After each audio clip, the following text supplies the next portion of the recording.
What's up guys, Hadrian here, Invincible Jiu Jitsu, and today we're talking about fear and how we can overcome our fears.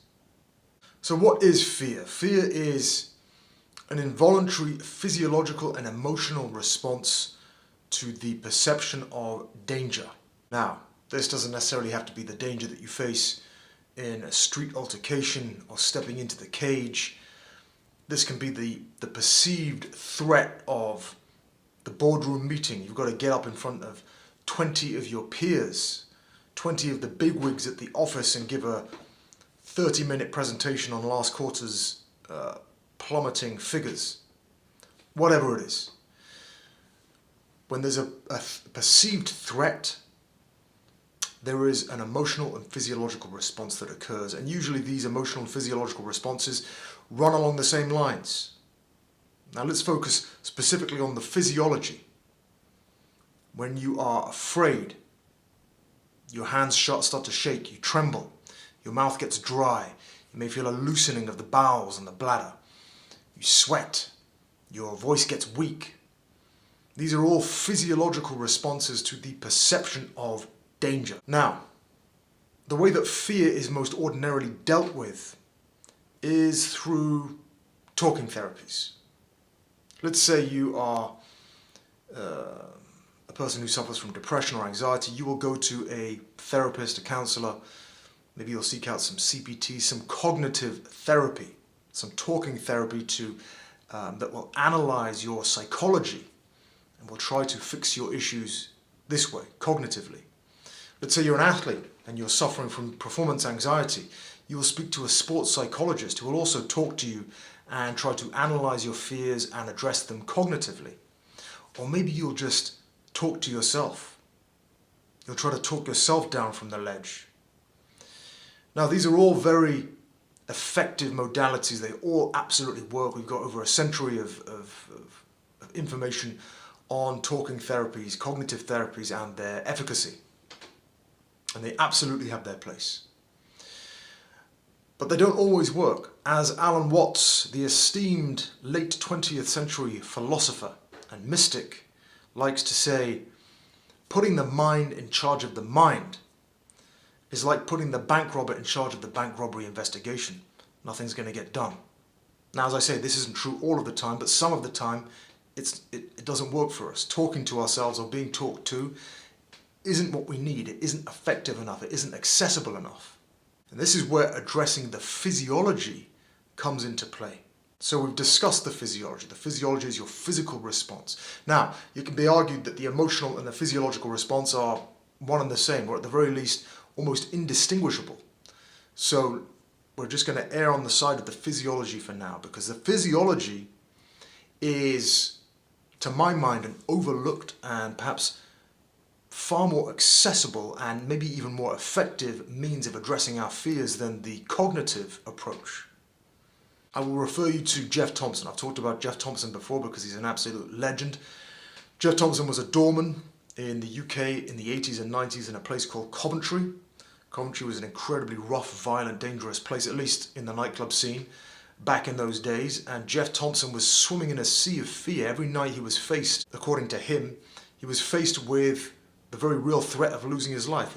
His friends lost their lives, they were murdered. Incredible levels of violence, unpredictable violence was all around him. So he had to very quickly learn to understand and adapt to his fear, channel his fear, and he came up with the adrenal map. Now, our understanding of adrenaline and its place in the fear response is not new, but Jeff Thompson has articulated this whole process in a way that I haven't seen done better before or since. The adrenal map, basically, at its very simplest, takes us through the different environments in which you might face fear and the different stages of adrenaline response that you will experience, a physiological response that you will experience. Whether that's the sudden unexpected rush of adrenaline you get with a violent encounter that just erupts out of nothing, or the slow drip, drip, drip adrenaline response of maybe a match fight or a cage fight that's coming weeks or months down the road. You've got to live with that gnawing anxiety the whole time. There were different contexts for fear and there are different responses to fear, but at the root of all our fears is adrenaline.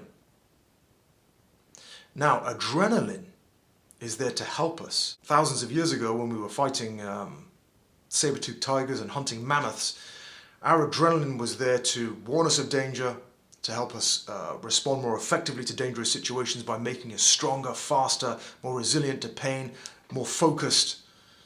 It's there to help us.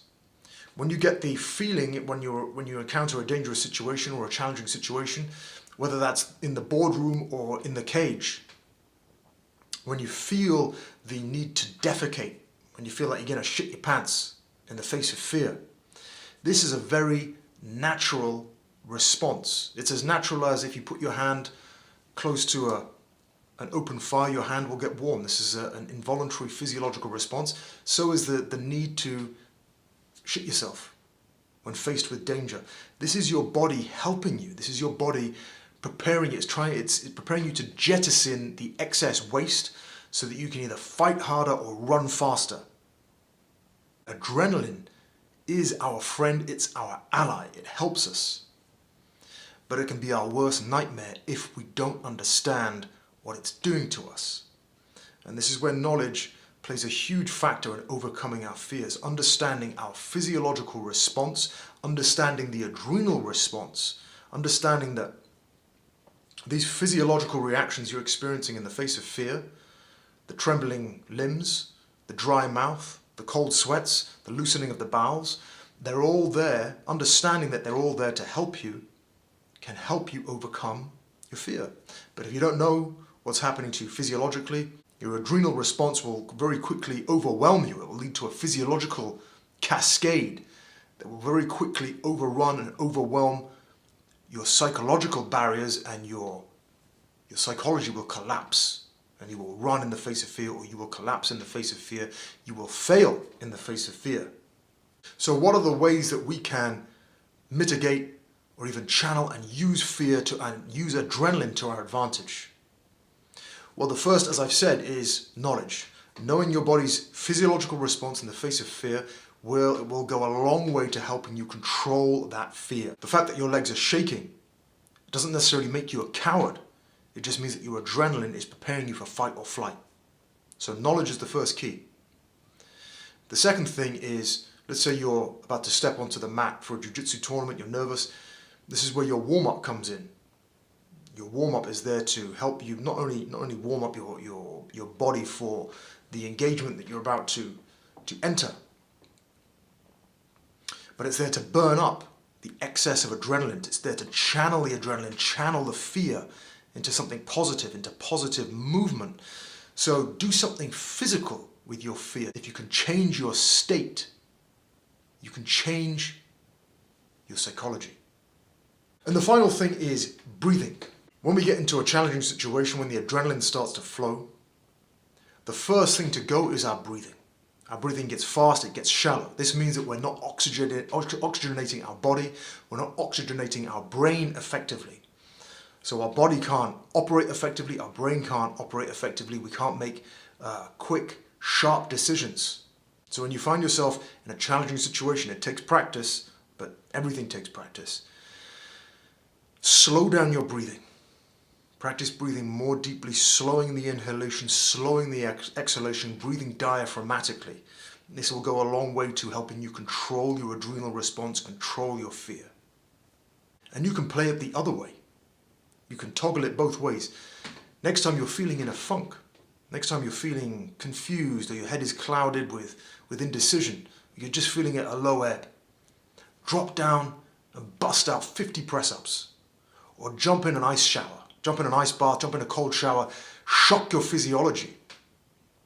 And you will see an immediate change in your psychology. It's almost impossible to not feel good, not feel better after you have shocked your physiology in some positive way.